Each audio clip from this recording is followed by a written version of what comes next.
അതൊരു വലിയ കഥയായിരുന്നു.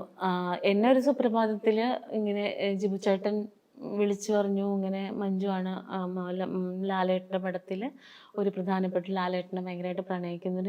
അപ്പം ഞാനൊരു എന്നെ ആയിരിക്കുമോ ഇനി മഞ്ജു ചേച്ചിനെ ആയിരിക്കുമോ? ഞാൻ പറഞ്ഞു ഞാൻ മഞ്ജു പത്രോസാണ്. ആ മഞ്ജു പത്രോസിനെ തന്നെയാണ് വിളിച്ചേ എന്ന് പറഞ്ഞു. ഭയങ്കര എന്ന് വെച്ചാൽ ഞാൻ എൻ്റെ കരിയറൊക്കെ തുടങ്ങുന്നേ ഉള്ളൂ ആ സമയത്ത്. അപ്പോഴേ ഭയങ്കര എക്സൈറ്റ്മെൻ്റ് ആയിരുന്നു. എനിക്ക് ചിരിക്കണോ സന്തോഷിക്കണോ അറിഞ്ഞുകൂടാ. അപ്പോൾ അങ്ങനെ ഇരുന്ന് അതിങ്ങനെ സ്വപ്നം കണ്ട് അതിലേക്ക് ഞാനിങ്ങനെ വന്നുകൊണ്ടിരുന്ന സമയത്ത് ഷൂട്ട് തുടങ്ങാനൊരു 11 ദിവസം ഉള്ളപ്പോൾ ഒരു വലിയ ആക്സിഡൻറ്റ് പറ്റി എനിക്ക്. ആ സിനിമ കണ്ടാൽ അറിയാൻ പറ്റും. ആക്സിഡൻറ്റ് പറ്റി. ഞാനും സുഞ്ചനും കൂടെ വണ്ടിയിൽ നിന്ന് വീണ്. സുഞ്ചനും ഒന്നും പറ്റിയില്ല.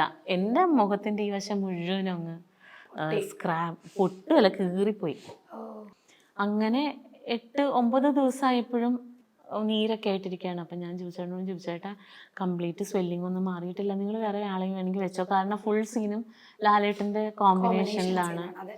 അപ്പോൾ എനിക്ക് കുഴപ്പമില്ല എന്ന് പറഞ്ഞു. മഞ്ജു ഫോട്ടോ അയക്കൂ എന്ന് പറഞ്ഞു. ഫോട്ടോ അയച്ചപ്പോൾ പറഞ്ഞു സാരിയില്ല വായോ നമുക്കൊന്ന് മേക്കപ്പ് ടെസ്റ്റ് നടത്തി നോക്കാം എന്ന് പറഞ്ഞു. അങ്ങനെ ഞങ്ങൾ ഇവിടുന്ന് അവിടെ പോയി മേക്കപ്പ് ടെസ്റ്റ് എല്ലാം നടത്തി.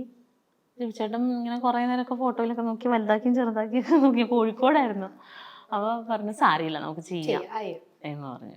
അങ്ങനെ അതാ പറയണേ, നമ്മുടെ പേരെഴുതിയ അരി നമുക്ക് തന്നെ കിട്ടും.